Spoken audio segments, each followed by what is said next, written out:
Conectando. Conexión Segura, el podcast de SET Latinoamérica, tu enlace directo con el mundo de la ciberseguridad.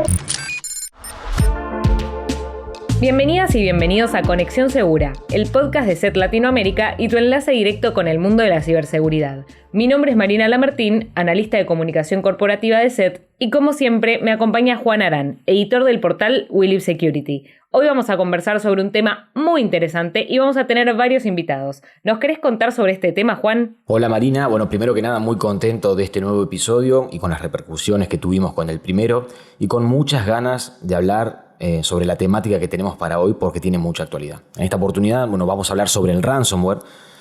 Para aquellos que no saben qué es el ransomware, es un tipo de malware que luego de comprometer un equipo secuestra la información y exige el pago de un rescate para recuperar los datos y, como veremos más adelante, evitar otros daños colaterales. Vamos a tratar de entender por qué este tipo de malware se convirtió en el último tiempo y tal vez como nunca antes en una de las amenazas más peligrosas para las organizaciones, sobre todo a partir de la pandemia, y también tratar de comprender qué es lo que está pasando en lo que va de 2021 con esta amenaza, qué hacer en caso de ser víctima y, fundamentalmente, cómo prevenirlo. Exactamente, Juan. Sin dudas que el ransomware se ha convertido en una de las amenazas más peligrosas de los últimos tiempos y por eso, para entender bien de qué estamos hablando, vamos a conversar con Miguel Ángel Mendoza, que es investigador y especialista en ciberseguridad de SET Latinoamérica, para que nos cuente qué está pasando con el ransomware y que nos explique las razones detrás del crecimiento de esta amenaza que preocupa a grandes y pequeñas organizaciones de todo el mundo. Además vamos a hablar con Leandro González, especialista en productos de SET, para que nos cuente qué tecnologías se recomienda utilizar a las organizaciones y qué otras medidas tener en cuenta para protegerse. Damos comienzo entonces al segundo episodio de Conexión Segura, el podcast de SET Latinoamérica, y enseguida se viene toda la información sobre el ransomware de la mano de los especialistas. Para más información sobre el episodio de hoy, visita nuestro sitio web, eset.com/latam. También puedes visitar nuestro blog sobre ciberseguridad, welivesecurity.com/la-es. Conexión Segura, el podcast de SET Latinoamérica y tu enlace directo con el mundo de la ciberseguridad. Continuamos entonces con Conexión Segura. Bienvenido Miguel Ángel Mendoza, especialista e investigador de SET. Bueno, primero que nada, muchas gracias por estar acá. La primera pregunta que me surge sobre este tema es ¿qué está pasando con el ransomware en 2021 y por qué se habla tanto de esta amenaza informática? Hola Marina, Juan, muchas gracias por la invitación. Bueno, ¿qué está ocurriendo con el ransomware en estos meses del 2021? Comenzamos a identificar ataques cada vez más agresivos, lamentablemente, en conjunto con otras medidas coercitivas.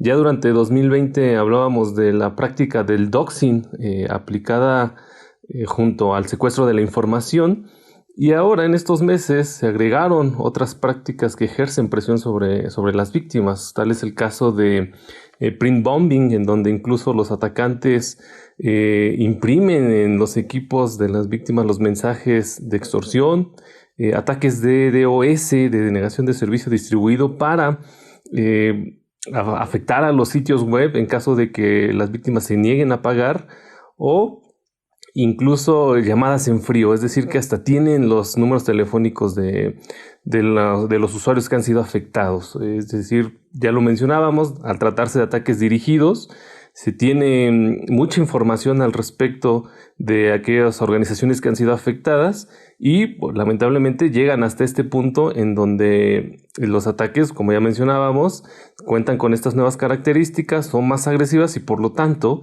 también han resultado mucho más lucrativas para estos grupos cibercriminales. Mencionaste, Miguel, en un momento el doxing. El doxing es algo que surge en el último tiempo. ¿Podrías contar un poco más qué es?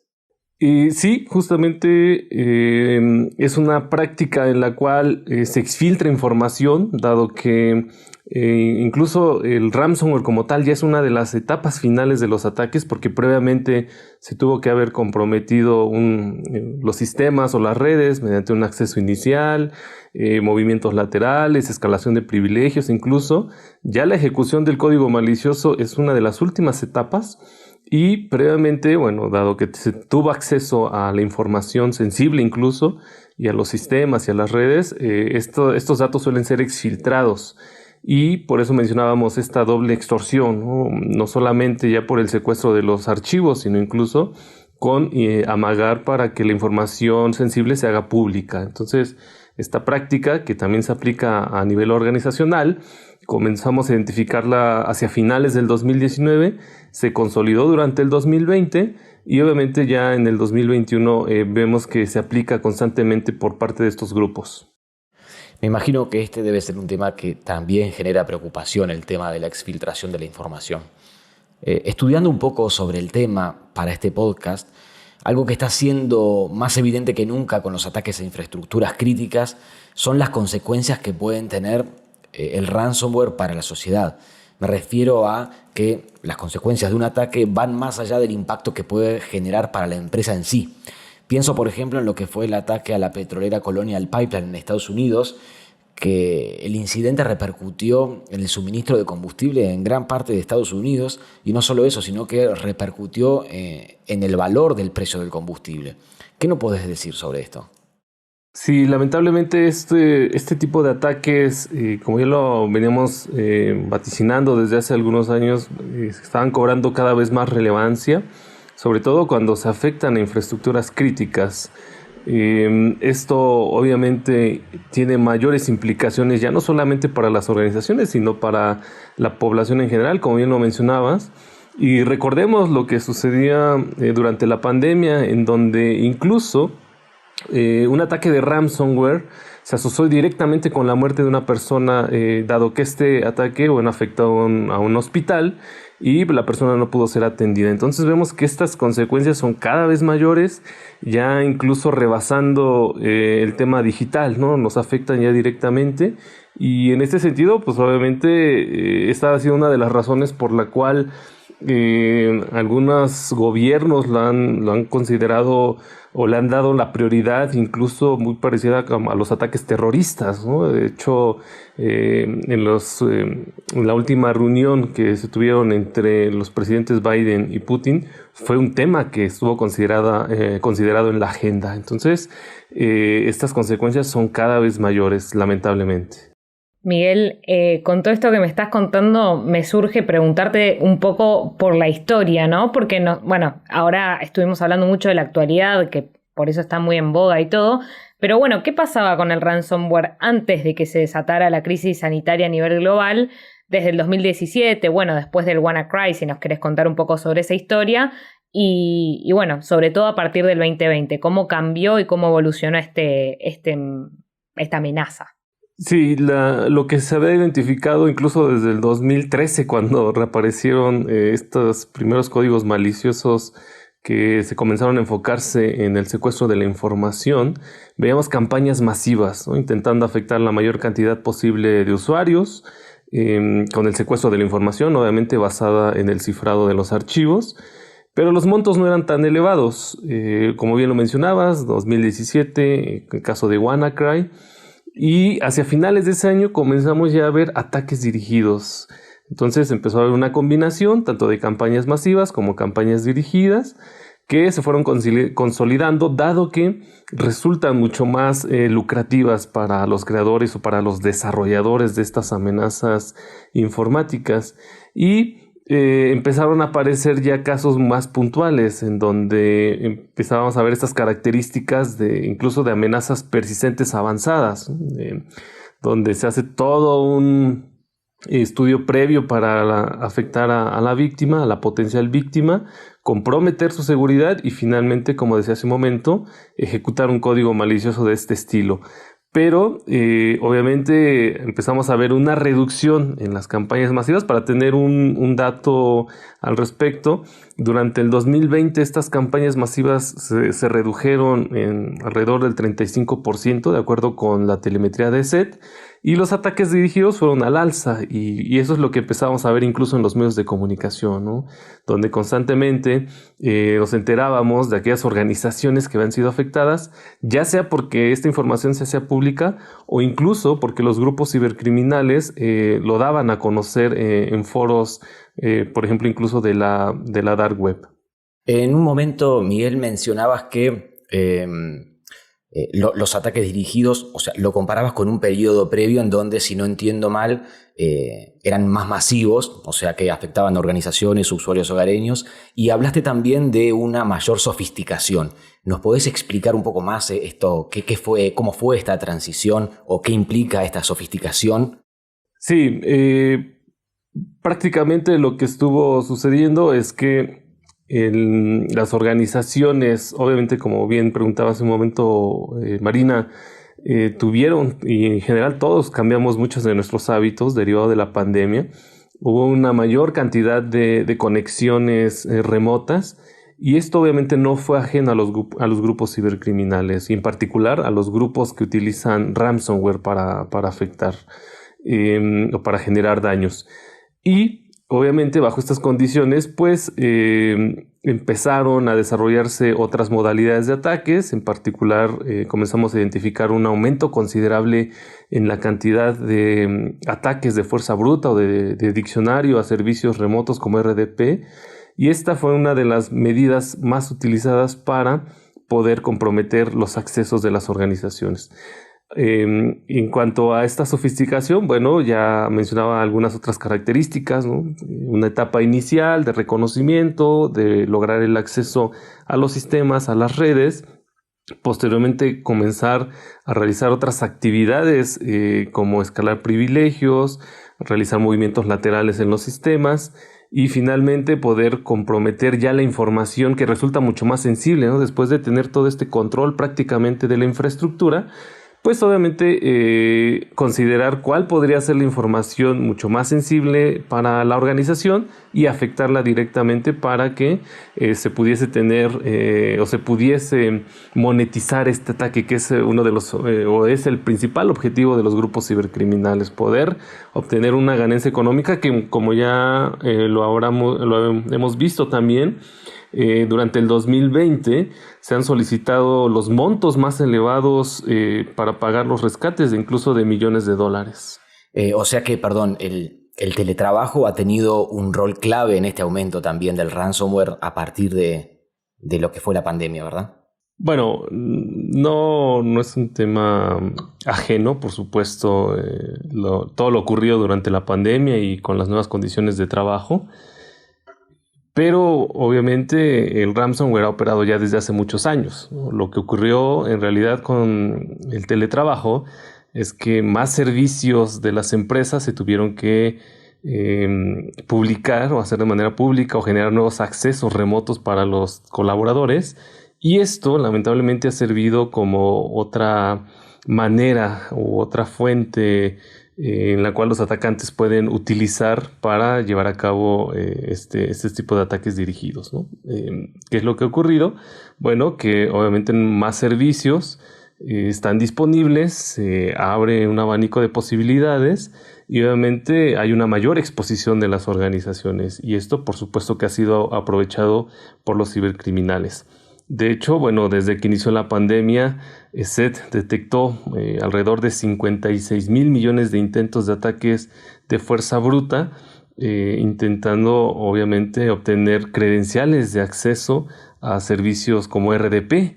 Entonces, esto es lo que nos muestra justamente que los recursos que estamos utilizando diariamente dentro de las organizaciones también podrían ser aprovechados por cibercriminales. Miguel, últimamente he escuchado hablar mucho sobre el ransomware as a service. ¿Cómo funciona este modelo de negocio y cómo ha impactado en el escenario global en este último tiempo? Bueno, ese es un tema bastante interesante porque de hecho se considera que esta modalidad de negocio cibercriminal es la que ha contribuido también a ver esos grandes problemas que hemos identificado en los últimos meses. Y bueno, contrario a lo que se cree, en donde se piensa que hay un atacante solitario que está organizando este tipo de estragos para las organizaciones, la realidad es que se trata de grupos muy bien organizados, incluso que trabajan en esta modalidad de programa de afiliados y que cuentan con perfiles o roles muy bien definidos, desde los desarrolladores del código malicioso como tal, hasta aquellos que se encargan de lograr la explotación de alguna vulnerabilidad o lograr los accesos iniciales, son perfiles bastante especializados que incluso son reclutados, ¿no?, para crear estos grupos cibercriminales bastante bien organizados. Y de esta manera, bueno, que puedan lograr distribuir los códigos maliciosos. Incluso podríamos hablar de personas que no cuentan con los perfiles técnicos necesarios, pero que pueden utilizar el código malicioso desarrollado por un tercero. Y de esta manera, bueno, vemos que las consecuencias son cada vez más graves para las empresas, ¿no? Es decir, hay distintos perfiles, desde perfiles muy técnicos hasta otros que no lo son tanto, pero que en conjunto logran las infecciones y logran también comprometer la información de las empresas. Este modelo, bueno, entonces por estas mismas características, es multitarea, requiere de trabajo en conjunto y obviamente ya cuando se logra monetizar el ciberataque, pues también las ganancias son repartidas, ¿no? Se trabaja bajo comisiones y esto también permitiría que se puedan tener o que los ataques tengan mayor efectividad. De hecho, durante 2020 se estima que hubo un aumento de alrededor del 300% en las ganancias que obtuvieron estas bandas de ransomware derivado del pago de los rescates. Y para tener una idea de cuánto equivale esto, bueno, es alrededor de $350 millones. Esto, bueno, se puede estimar a partir del seguimiento en las transacciones de las billeteras de las criptomonedas, y pues obviamente nos muestra que se trata de un negocio cibercriminal bastante lucrativo y que por obvias razones ha tenido un impacto muy considerable para las empresas. Clarísimo, Miguel. Y hoy, considerando lo que ha sido el 2020 y cómo viene transcurriendo el 2021, ¿podemos decir que ya hemos visto lo peor o aún queda más por verse de cara al futuro? Bueno, es una pregunta interesante. Creo que nunca vemos lo peor. Siempre nos sorprende, y la realidad, también lo que hemos estado observando en los últimos años, es que el ransomware continuamente se reinventa, agrega nuevas características, nuevas funcionalidades, y obviamente eso también le da vigencia. ¿Qué podríamos esperar? Bueno, dadas estas actividades por las fuerzas del orden, que incluso han podido inhibir cierta actividad de algunos grupos de ransomware, bueno, es probable que algunos sectores se vean menos afectados, ¿no? En particular las infraestructuras críticas, que ha sido el sector que se ha visto afectado y una de las principales razones por las cuales se comenzaron a poner en la agenda de los gobiernos este tipo de ataques. Entonces podríamos esperar que algunos sectores se vean menos afectados que otros, pero seguramente el ransomware continuará operando, seguirá vigente. Es una amenaza bastante efectiva, lucrativa, que les ha generado ganancias económicas muy importantes a sus perpetradores, y probablemente no desaparezca de la escena. Pero bueno, habrá que esperar las nuevas modalidades de ataques, las nuevas características que se vayan desarrollando en los próximos meses y en los próximos años. Bueno, muchísimas gracias, Miguel. Bueno, ya hemos hablado entonces de cuáles son las causas y las consecuencias del ransomware, y por eso vamos a invitar ahora a la charla a Leandro González, especialista en productos de SET, para que nos cuente también cómo nos podemos prevenir y qué es lo que tenemos que hacer en caso de ser atacados. Bienvenido, Leandro, ¿cómo estás? Hola Marina, un gusto estar acá con ustedes. Hola Juan, un placer. Y bueno, algo de lo que mencionaba Miguel recién me parece sumamente importante destacarlo también, porque a nosotros, cuando tenemos la oportunidad de hablar con el público en general, en eventos virtuales en esta oportunidad, siempre la primera pregunta que nos hacen es, bueno, ¿cómo me protejo del ransomware? O ustedes desde SET, ¿qué hacen para protegernos contra el ransomware? Y acá hay un punto importante a destacar. En primer lugar, todas nuestras soluciones pueden detectar el ransomware, ¿sí? No olvidemos que el ransomware es una variante más de un tipo de código malicioso. Así como tenemos virus, gusanos, troyanos, spyware, también tenemos el ransomware. Ahora, como bien mencionaba Miguel, hay sofisticación por parte de estos grupos cibercriminales donde día a día van mejorando sus amenazas y haciendo cada vez la vida más difícil para nosotros que estamos del lado de la seguridad. Nosotros, como empresa de seguridad, tenemos que estar al día de esas cosas y poder brindar soluciones efectivas para el público en general.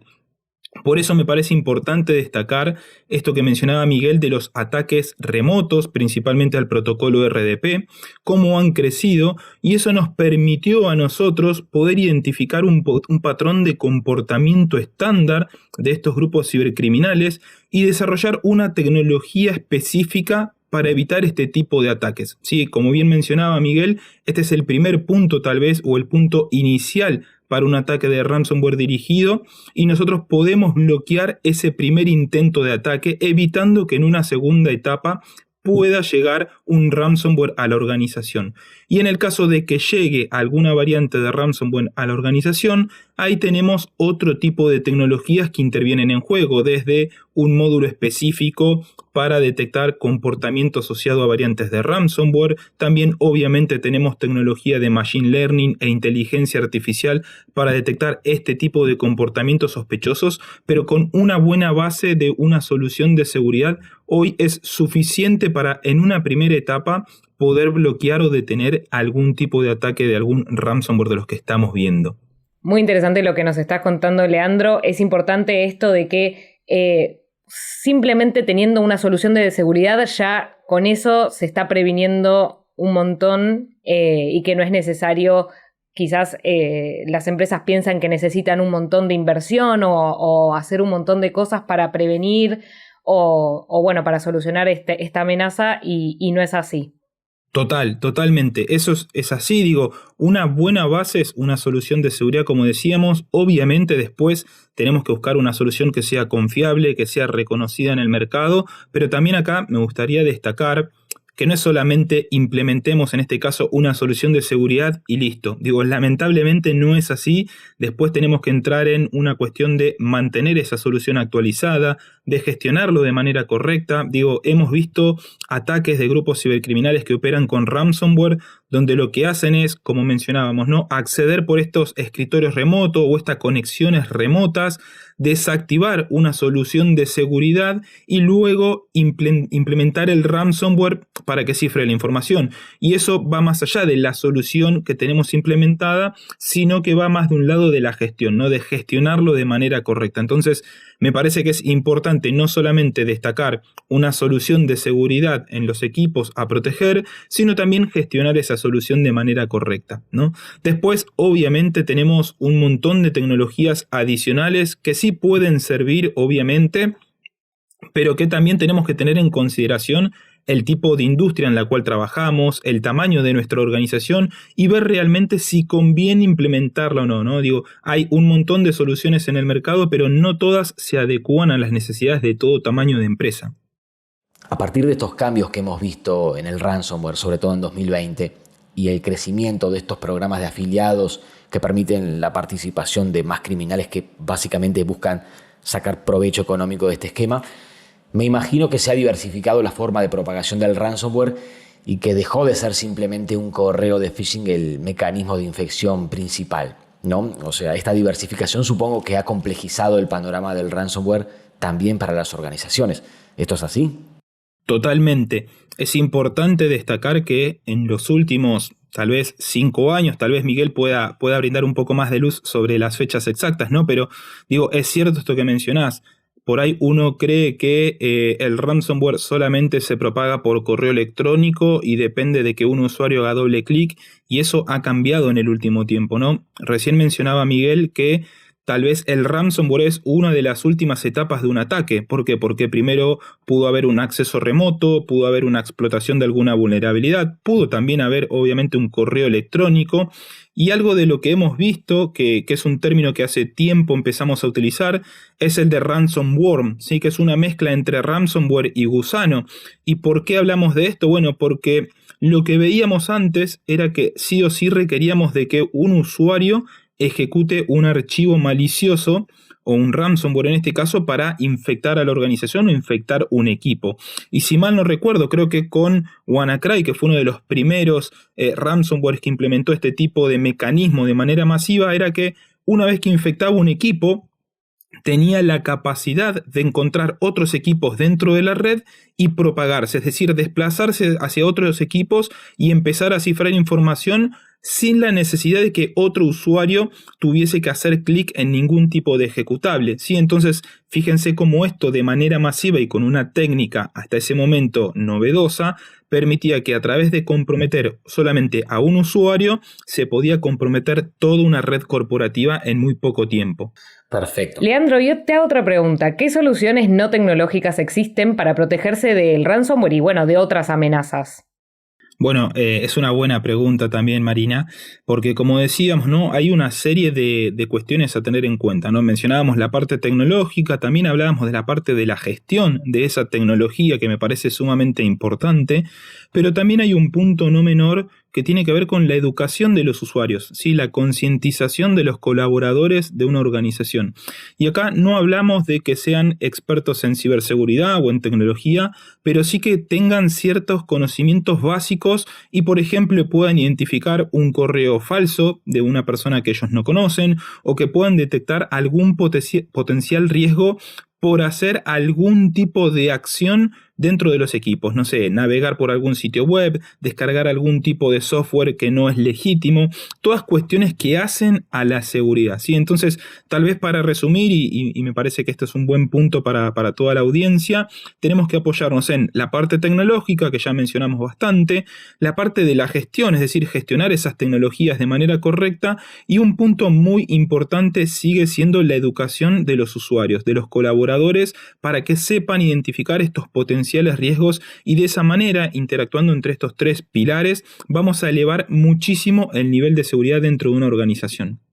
Bien, ¿y qué me pueden decir, del rol del backup, ¿no? Entiendo que es un gran protagonista en lo que es la protección o en la defensa contra el ransomware, ¿verdad? Correcto, sí. Hoy vemos que el backup sigue siendo tal vez una de las formas más fáciles y más rápidas de poder recuperar la información que ha sido comprometida. Pero acá hay un punto que tenemos que tener en cuenta, como bien mencionaba Miguel. Hoy estos grupos cibercriminales exfiltran la información y luego extorsionan a las compañías, ¿sí? Entonces ya no solamente tenemos que asegurarnos de poder recuperar la información y garantizar la continuidad del negocio, sino que también tenemos que evitar que esa información salga de la compañía. Entonces el backup hoy es una solución, pero te diría que a medias, si no soluciona del todo los inconvenientes que puede ocasionar un ataque de ransomware. Claro, como nunca la clave está en prevenir, porque una vez que fuiste comprometido, el backup te va a ayudar parcialmente, pero un daño a la reputación, a la imagen o inclusive a los usuarios, suponiendo que una empresa víctima contiene o aloja datos personales o sensibles de usuarios clientes, ¿verdad? Totalmente. Hoy una herramienta de backup, como decís, te va a solucionar este tema parcialmente. Por eso es muy importante trabajar en la prevención, ¿no? No solamente para evitar un posible incidente, sino, como bien decías, Juan, para resguardar la información sensible tal vez de nuestros clientes, de nuestros usuarios. Digo, dependiendo del tipo de industria, podemos ver dónde está esa información sensible. El backup sí nos va a permitir recuperar esos datos, pero no va a evitar, como bien decías, un potencial daño tal vez que afecte a la imagen de la compañía o que se filtre información. Digo, que es lo que hemos visto con los últimos grupos cibercriminales que operan, ¿no? Que extraen información tal vez de entidades gubernamentales, financieras, de todo tipo de industria y luego amenazan con publicar esa información en internet de manera gratuita. Bueno, muchas gracias Miguel Ángel Mendoza y Leandro González por haber estado acá. Fue un placer tenerlos en este segundo episodio del podcast. Por el contrario, muchas gracias Maru, muchas gracias Juan, ha sido un enorme gusto. Bueno, gracias Maru y Juan, un placer haber participado en este episodio del podcast de SED Latinoamérica junto a ustedes. Bueno, Juan, increíble todo lo que nos han contado los especialistas para entender la magnitud del ransomware y sus consecuencias, pero también la forma de prevenirlo y solucionarlo en caso de ser víctimas de esta amenaza. Les recordamos a todos los usuarios que pueden leer las novedades sobre esta amenaza y sobre el panorama de la ciberseguridad en welivesecurity.com/la-es. Sí, antes de despedirnos, también los invitamos a seguirnos en Instagram, Facebook y Twitter. Nos pueden encontrar como ESETLA y en LinkedIn como ESET Latinoamérica. Gracias por estar del otro lado y habernos acompañado en este segundo episodio. Nos vemos en el próximo episodio de Conexión Segura, el podcast de ESET Latinoamérica y tu enlace directo con el mundo de la ciberseguridad.